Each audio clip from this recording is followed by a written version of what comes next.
I'm loyal to technologies and people who actually want to make a difference in the world. So whatever that is and whoever that is and wherever that is, that's where I'm going to focus my attention on. Do you want to impact the world and still turn a profit? Then you're in the right place. Welcome to Growth Everywhere. This is the show where you'll find real conversations with real entrepreneurs. They'll share everything from their biggest struggle to the exact strategies they use on a daily basis. So if you're ready for a value-packed interview, listen on. Here's your host, Eric Sue.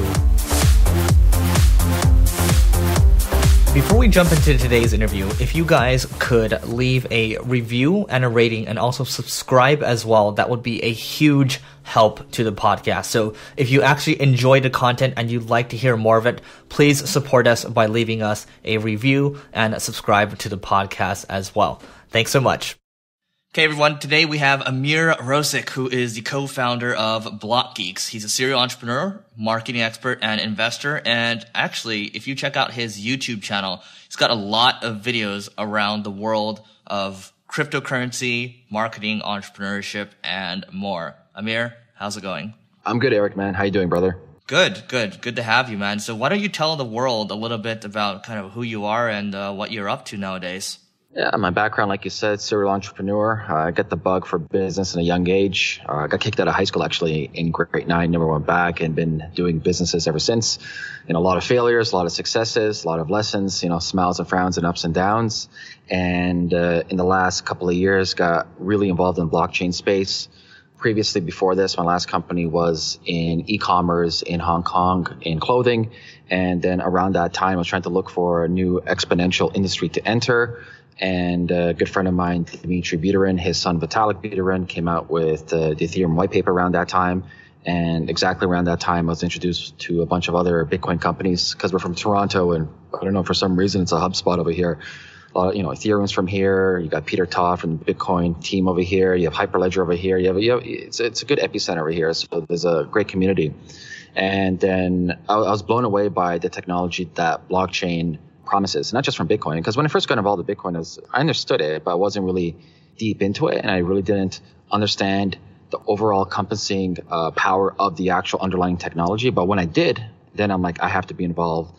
And then we started Blockgeeks because I realized that there's a lack of developers, lack of talent, lack of resources to train regular people such as myself. Like when I got into the space, I'm like, where can I go to learn about this? Like Reddit. I'm like, I'm not spending time on Reddit. That's a horrible place. So here we are. It's been about a year and 2-3 months. Blockgeeks been around. We're one of the fastest growing websites. We focus on educating developers, whether that is Solidity, Hyperledger, Bitcoin, and really excited about the space. And as you're aware, the space moves a million times faster than any other space. Awesome. Yeah. So we can effectively say that you're part of the Ethereum mafia. No, I would say I'm very bullish on it. I think the technology is amazing. I think Vitalik is one of the brightest people in the world. I know a lot of the co-founders from it, but I'm bullish on the technology. So I'm agnostic. I don't have any, let's say, loyalties. I'm loyal to progression. I'm loyal to technologies and people who actually want to make a difference in the world. So whatever that is and whoever that is and wherever that is, that's where I'm going to focus my attention on. Great. And that's what I'm most excited about. It is the underlying technology. It's not so much, investing and speculating and looking at trying to capture the growth rates right now of the actual, the cryptocurrencies. So, what are the implications around business when it comes to blockchain? It depends. It's a hype right now. I'll be honest with you. Even though the market cap, the total current crypto market cap is roughly $160 billion as of today, this recording. Bitcoin is an all-time high. It's past 5,100 US, which is crazy. And at this rate, who knows, maybe in a couple of months we'll hit 10,000. That was everyone's prediction too. Around springtime 2018, it'll be 10,000 US. The issue right now is we're still in the stages of protocol building, meaning building the internet layers of blockchain. And we're about maybe 2-3 years still in this process of building out Ethereum, building out Bitcoin, building out side chains, building out all these other protocol layers to handle the necessary load and the businesses and the transactions that we need to build actual businesses on it. And the issue today is people who are, let's say, looking at this, jumping in the ICO bandwagon and trying to raise tokens, they're focusing on building maybe third level, fourth level structures on top of Ethereum or on top of whatever blockchain they want to focus on. And these ICOs aren't really capable of scaling. They're not really adding any value towards the ecosystem from a technological aspect. They're just raising money for the sake of raising money. So I think we're going to see a lot of companies burn. No different than the dot-com boom and bust, no different than any other startup. The only difference is this gives liquidity to people globally, and the speed of which is happening is much faster than anything else we have seen. So I say we're going to have a lot of interesting stories in the next 2-3 years, but out of the ashes, obviously, we know Phoenix rises. So we're going to see amazing innovations in the next 2-3 years. And I think as business owners, as marketers such as yourself, we are going to have to ask ourselves hard questions. And that is, what are the new models? Right now we're in the experimental stages of figuring out these new models, traditional models. For example, I'll give example of the internet. When internet came out, old retail businesses tried to apply the same business model on the internet. And it wasn't until e-commerce came around and SaaS models came around and even AdSense models came around that we discovered new online business models for scaling. We're at that same stage again where we need to experiment and figure out what are the new models, because the whole essence with blockchain technology is it removes middlemen. So if you think of any business transaction you and I do today, and majority of these businesses are rent-seeking businesses, meaning, we use YouTube because it offers distribution for us. YouTube makes money off of us. It's rent-seeking.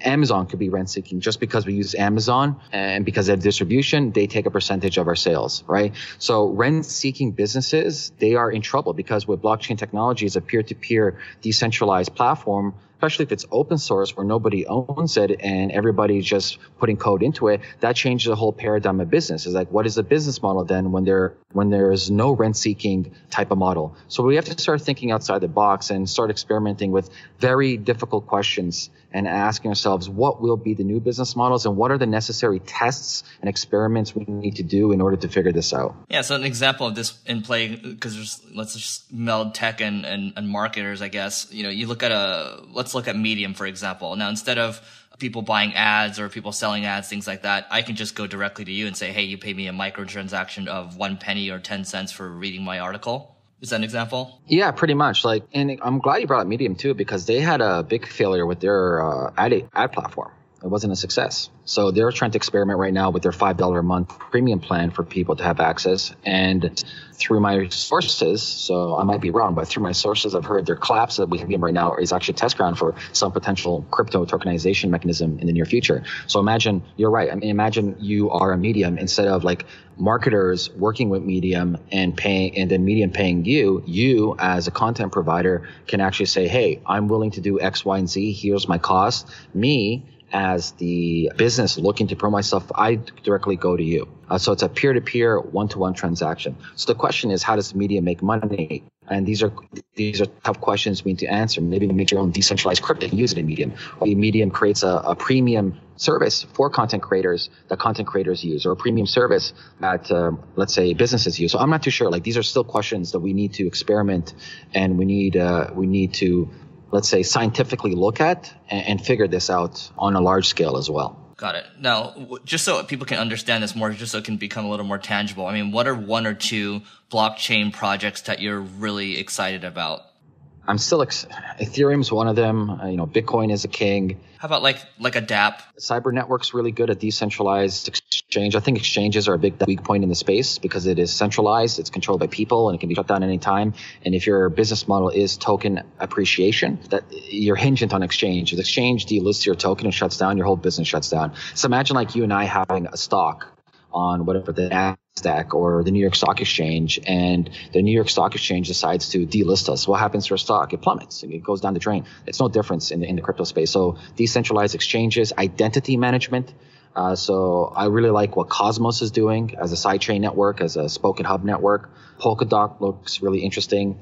Just interviewed one of the co-founders of a decentralized open source peer-to-peer lending service for both fiat and crypto called Bloom. That looks really interesting. How does that work? So think about this. Imagine if you want to just lend somebody crypto, but instead of having FICO scores, you're going to have a real-time variable social signaling based on what the community determines as actual real data as opposed to what FICO considers. So FICO has arbitrary, let's say, metrics. Metrics can be for example, you can't spend more than 30% of your line of credit, or you got to pay back your Visa in X amount of time, yada, yada, yada.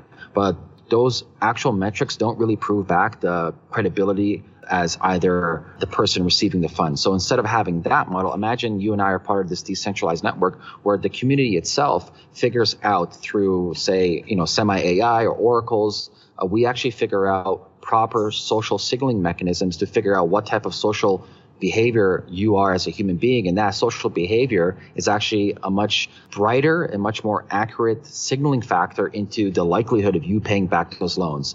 On the second front, why it's really cool is think about all the people who have crypto that have no use case for it. Like 99% of tokens, what are people using for? Speculation. That's it. They speculated on it.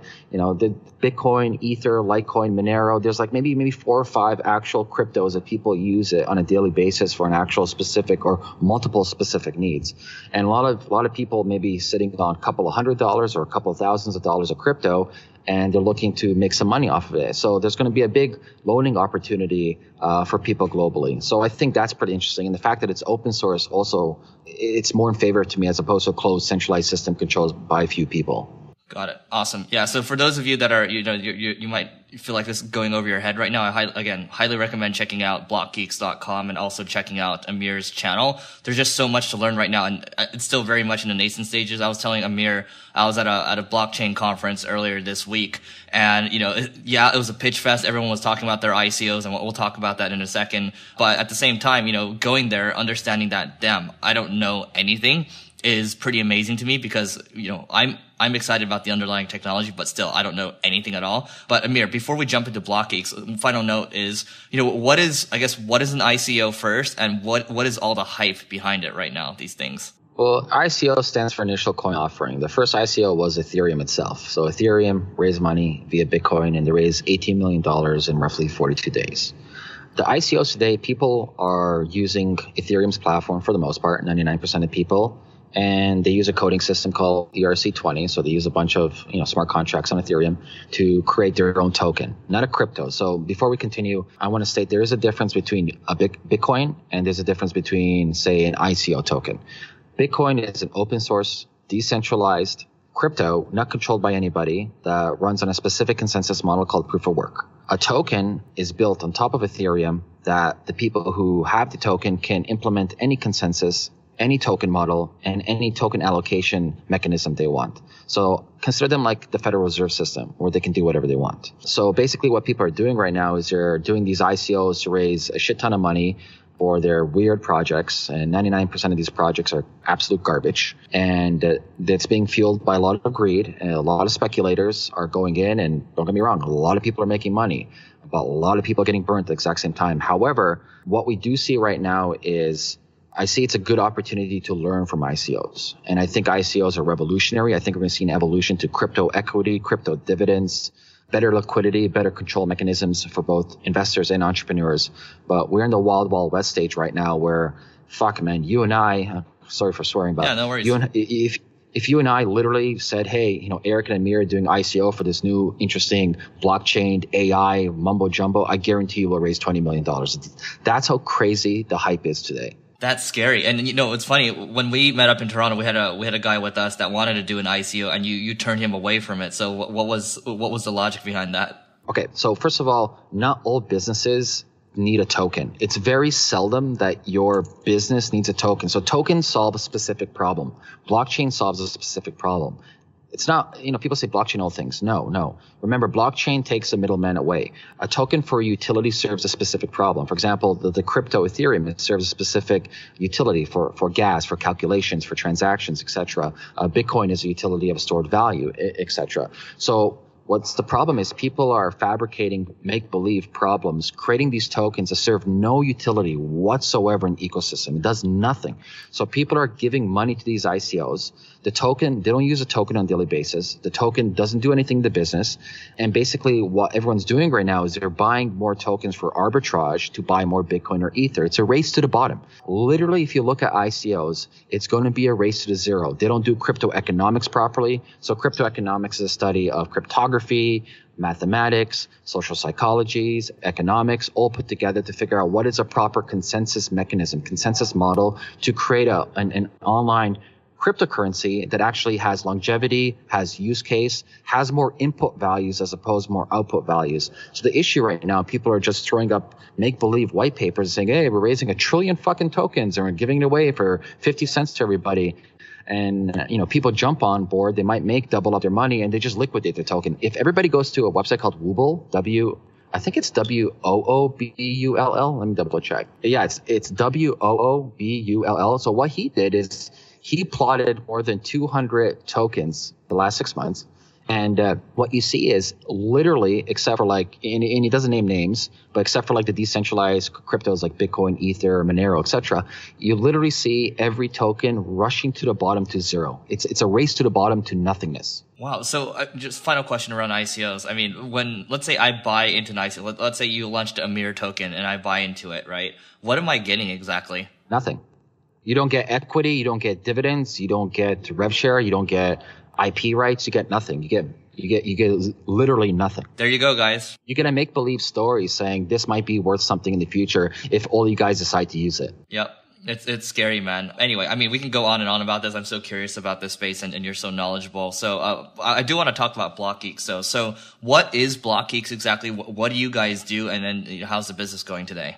Yeah, man. So we started about, let's say a year, a year would be official. The main thing we focus on, we train developers. There's a lack of developers in this space, and that's another issue with the ICOs.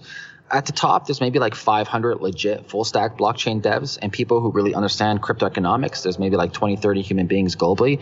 So we focus on online training. So if you're a JavaScript developer or Python developer and you want to learn about Solidity or Hyperledger or smart contracts or oracles or security audits or understanding ICO white papers, we do online training. And we also do job placements. So a lot of freelancers around the world want to work with amazing startups around the world. So we offer job placements as well. And on the flip side, too, is we help with enterprises and non-technical. So even if you want to learn about it and you're non-technical, we do offer enterprise online learnings. And then on the side, we have an online educational resource. So basically, if you're looking to learn blockchain from the beginning, we have free guides that you can go from step by step. We spend a lot of time and effort putting these guides. And so I highly recommend anybody who just wants to get in the space, whether you're a techie or non-techie, and you want to learn what is blockchain, what is crypto, what is Ether, what is all this crazy things that Eric and Ameer is talking about, I would start there. Got it. Okay. And what was the impetus for this idea? It was my own pain. So after talking to a bunch of Bitcoin companies in Toronto when I was marketing for them, figuring out my next move, I was trying to look for my own resources to learn about this space. And everybody kept on telling me, go to Reddit, go to Stack Exchange. I'm like, I don't like those forums. I don't like the fact that I have to spend countless hours going through the questions and answers to find one simple problem, and I can't search it properly. And then obviously my background's marketing and content marketing. I'm like, no one has created one spot that's just offers purely educational. And I was surprised. I was really, really surprised. Then I discovered that there's no training for developers. I'm like, where's all the developers learning about this? Then I'm like, that doesn't exist either. That's crazy. And one of my friends is an investor in Udemy. And I'm like, I can't believe no one's coming out with this for blockchain. I'm like, all right, I'll put it together. The rest is history. Got it. So, question, I mean, people listening to this, you talk about content marketing. When this is such a nascent space, it's so new, how do you even find people to help you with content marketing when it's a new space? Oh God. That's a huge problem. We probably went through maybe 20, 30 freelance writers to find at least 2 that we can work with. And we're still working with them right now. It's a real issue finding legitimate writers who are well-versed, who can write, and who could deliver on a timely matter.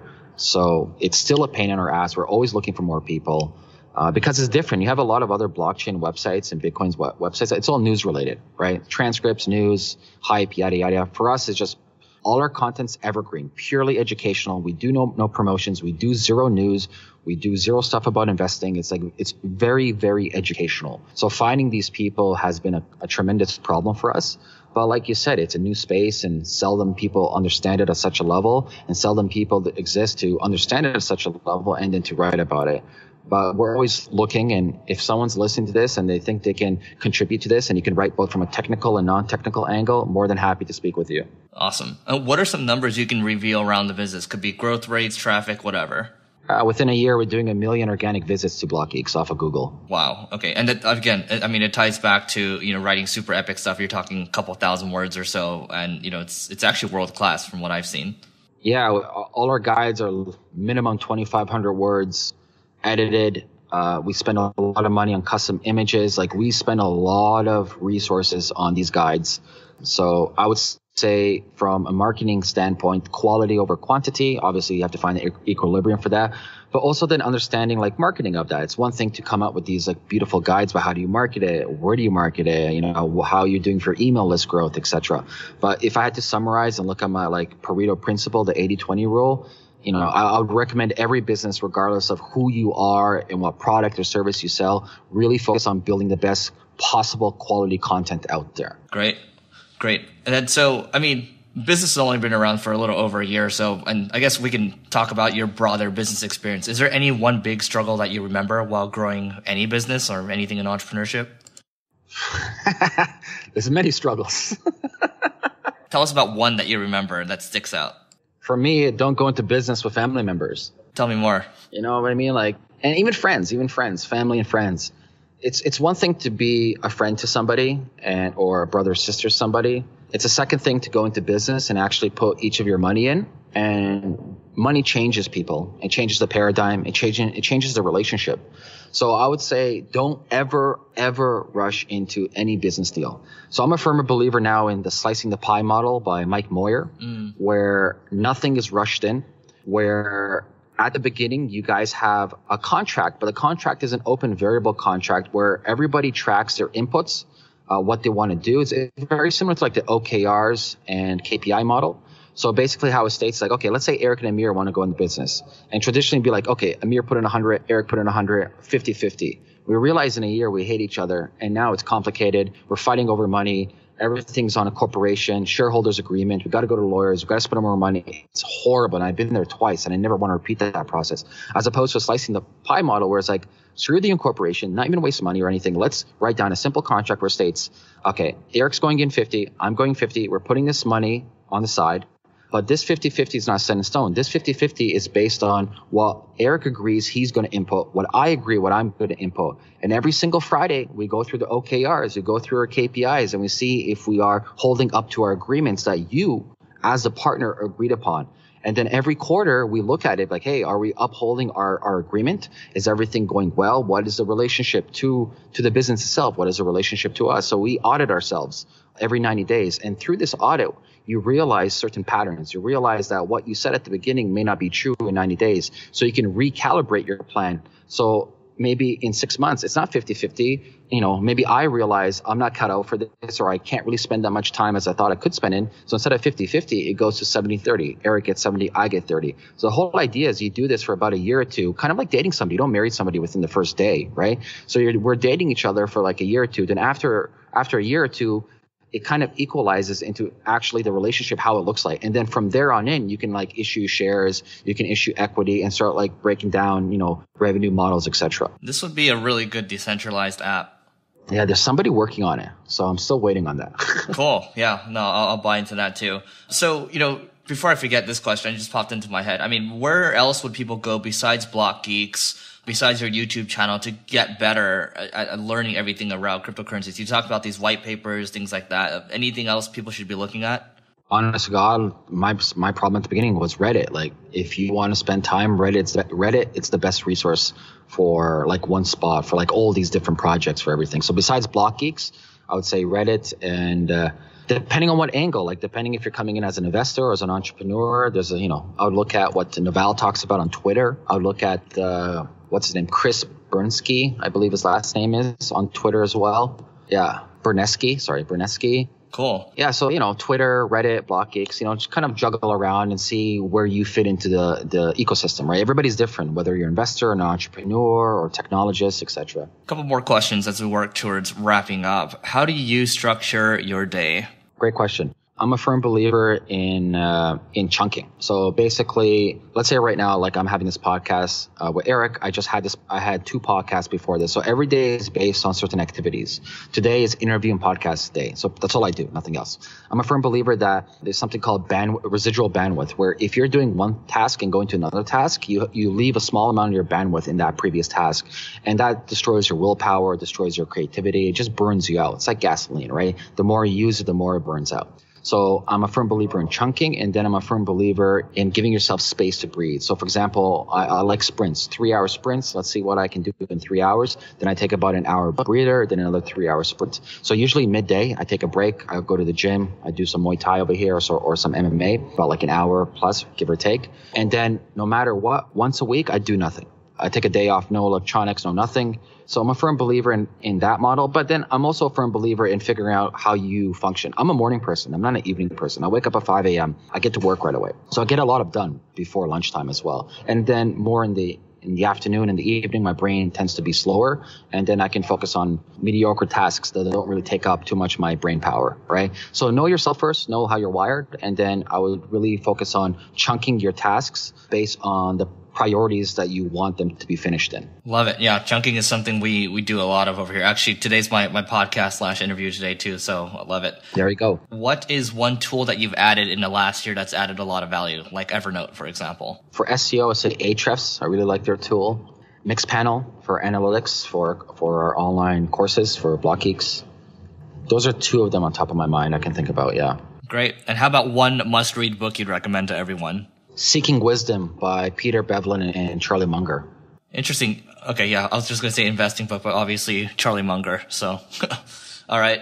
And final question, Ameer, this has been great. What's the best way for people to find you online? Best is Twitter, Ameer Rosic, YouTube, Ameer Rosic. You can email me, Ameer with 2 E's, AMEER @blockgeeks.com. Awesome. So yeah, guys, I mean, this is really rudimentary, introduction to the blockchain, but it is going to have implications across the globe. I think it's really that big. So make sure you check out Blockgeeks, check out Ameer's YouTube, check out his Twitter as well. And we will see you in the next episode of Growth Everywhere.